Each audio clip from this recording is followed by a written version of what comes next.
começamos a Semana Clássicos Zahar. Vai ser uma semana inteira falando de livros clássicos que vão ser relançados pelo selo Clássicos Zahar. Vai ter vídeo do Gabriel? Não! Mas eu tô aqui só pra apresentar pra vocês essa semana magnífica. Então com vocês o primeiro vídeo do César.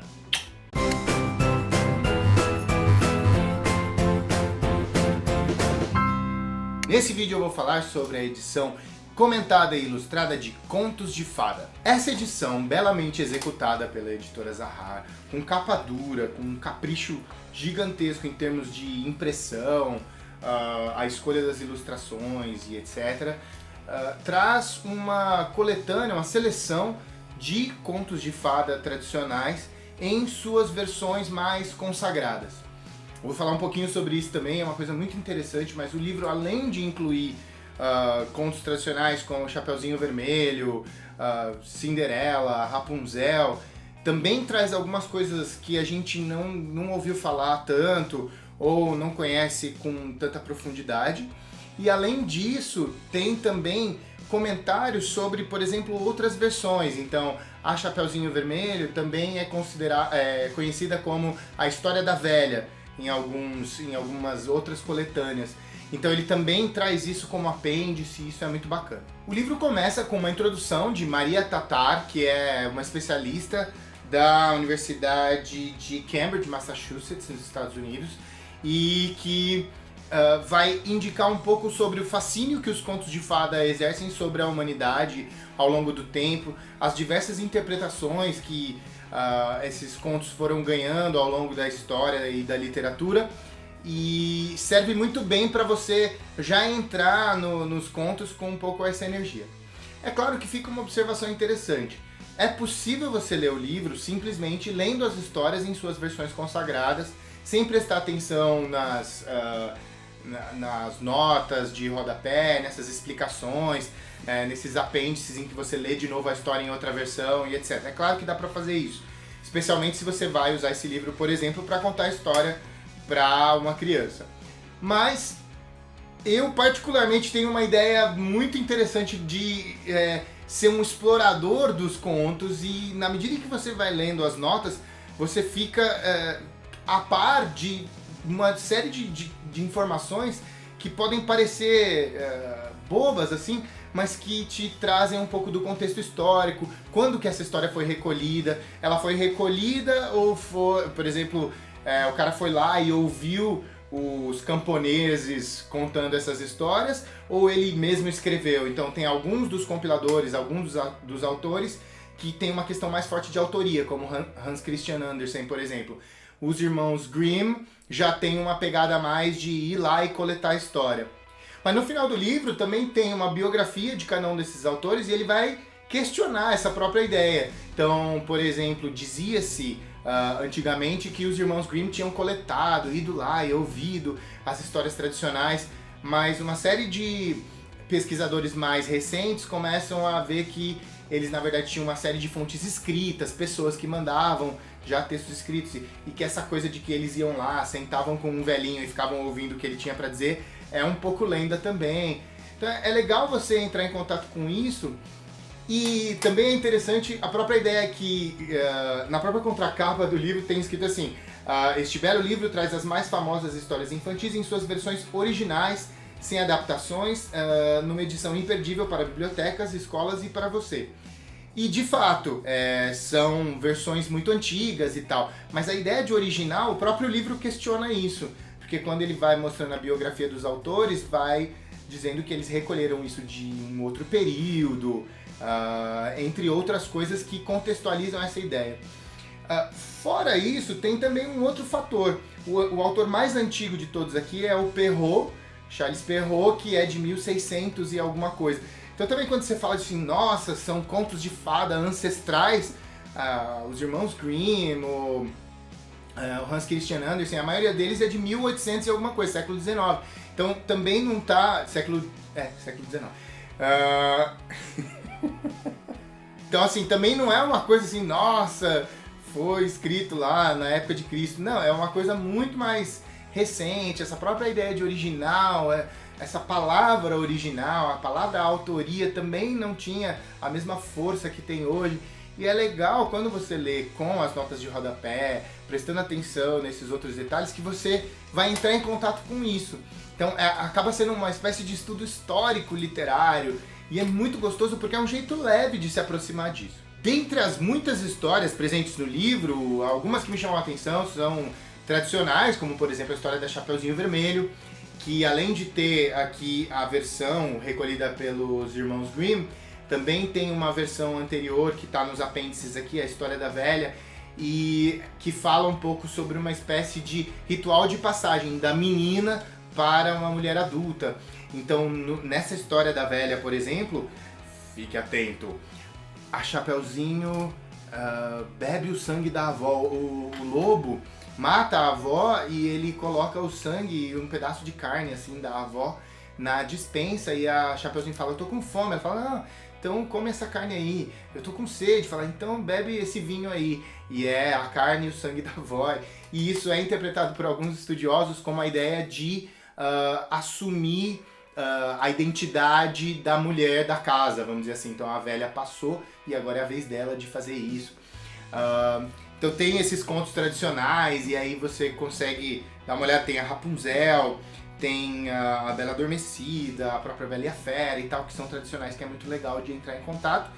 Mas tem outras coisas que a gente não conhece, como por exemplo o conto Vasilisa a Bela, de um compilador russo, Alexander Afazanev, que mostra uma menina que é super heroína, assim, ela é meio tipo a heroína do Valente lá, a Mérida, porque ela sai atrás das coisas e ela não se conforma com o lugar onde ela tá. Ela sai atrás de casamento, mas assim, o casamento pra ela tem toda uma ideia de emancipação, de sair daquele mundo que pra ela não é o suficiente.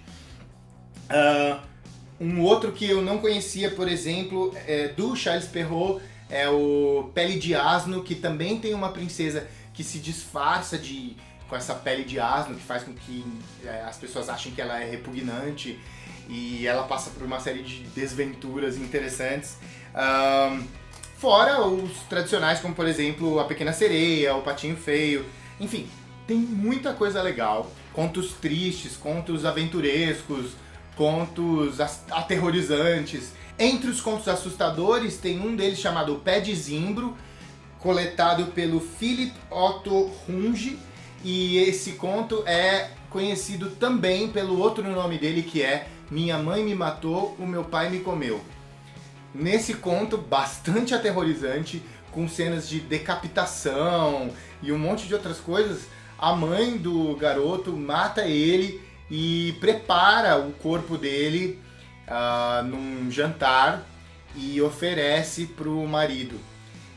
Tem um monte de coisas assustadoras assim. Fora coisas que não são consideradas assustadoras aqui, mas que se você for pensar no aspecto da modernidade hoje, é algo horrível, como por exemplo abandonar os filhos na floresta porque a gente não tem o que comer, então é melhor largar eles lá porque pelo menos a gente consegue comer por mais alguns anos. Então tem umas coisas bem horrorosas, assim, bem interessantes, mas é legal ver que isso fazia parte do imaginário e que se contava essas coisas com uma certa naturalidade. Então é legal pensar o quanto que o mundo foi transformado de 1800 e alguma coisa até hoje, e o quanto que esses contos, até na hora das adaptações, como as tradicionais adaptações da Disney, essas coisas têm que ser um pouco transformadas. O legal, principalmente pensando na nossa referência com essas adaptações da Disney, que a gente está mais acostumado a ver, é justamente ver que esse aspecto romântico, esse aspecto da predominância da busca por um parceiro, por um casamento, isso tudo é contextualizado de formas diferentes. O fato do livro constituir não só uma compilação desses contos, mas também um relato histórico com os comentários, faz com que a gente perceba coisas legais, assim, do ponto de vista da edição e tudo mais. Veja bem, quando os irmãos Grimm escreveram os contos para a juventude... esqueci o nome agora. Contos da Infância e do Lar, na primeira edição ele tinha uma pegada mais acadêmica, então a ideia era ser uma compilação para ser usada nas universidades, pelos estudiosos e tudo mais. E aí eles foram percebendo, conversando com os editores, pela própria recepção desses contos, eles foram percebendo que não era aí que eles iam vender. Então eles começam a pensar no sucesso editorial e aí fazem uma segunda edição na qual eles tiram alguns dos elementos que seriam meio complicado para as crianças, e aí esses livros começam a vender mais. A versão, por exemplo, que a gente lê aqui nesse livro do Conto da Rapunzel é da 7ª edição dos Irmãos Grimm. Então, aqui no livro ele indica tudo bonitinho, assim, qual foi a edição, de onde eles tiraram, isso é muito legal. É um trabalho extremamente bem feito, muito cuidadoso e belíssimo. Não tem o que dizer, assim, a respeito do capricho. Se todo livro fosse feito com esse capricho, a gente teria um mercado editorial, assim, primoroso. Agora, uma coisa interessante que eles contam aqui na biografia. Então, por exemplo, a Rapunzel, na primeira edição, que era mais próxima daquilo que eles tinham coletado, a mãe da Rapunzel descobre que ela tá trazendo o garoto para dentro da torre, puxando o cabelo, porque ela fala assim: mãe, por que eu não sei se é mãe ou madrasta, agora isso me falha agora, mas enfim, ela diz: por que as minhas roupas não estão cabendo mais? Né? E isso quer dizer que ela inocentemente, porque ela viveu a vida toda ali presa na torre, ela engravidou do cara e tá engordando e ela nem percebeu isso. Então os irmãos Grimm retiram esse tipo de informação e aí, por exemplo, essa cena é substituída pelo seguinte: mãe, quando eu puxo a senhora é muito mais pesado do que quando eu puxo o fulaninho. E aí ela: o que é? Você tá trazendo alguém pra cá e tal. Então eles deram algumas adaptadas, mantiveram, claro, algumas dessas coisas que são assustadoras pra gente hoje, mas que pra época talvez não fossem tão assustadoras assim. Mas principalmente menções à sexualidade antes do casamento, essas questões foram retiradas para que o livro pudesse vender. Enfim, é difícil descrever a sensação deliciosa que é você se aventurar de descobrir versões muitas vezes diferentes do que a gente está acostumado, dos tradicionais contos de fada que fazem parte do nosso imaginário, seja pelo que nossos pais contaram pra gente, seja pelo que a gente viveu na educação infantil, quando as professoras contavam alguma coisa pra gente, seja assistindo às adaptações da Disney e tantas outras. Contos de Fada, edição comentada e ilustrada pela Zahar, é um primor da literatura em termos do capricho com que esse livro foi executado e também do conteúdo extremamente bem selecionado, que vai encantar, tanto se você quiser ler como um registro aí dessa tradição oral das histórias de conto de fada, quanto se você quiser se aventurar um pouquinho por descobrir a história por trás dessas histórias. É isso aí! Para mais conteúdo sobre livros e literatura, fique ligado no Cabine Literária, não se esqueça de curtir o vídeo e inscreva-se no canal se você ainda não é inscrito. Sentimentos são fáceis de mudar, mesmo entre quem não vê que alguém pode ser seu par.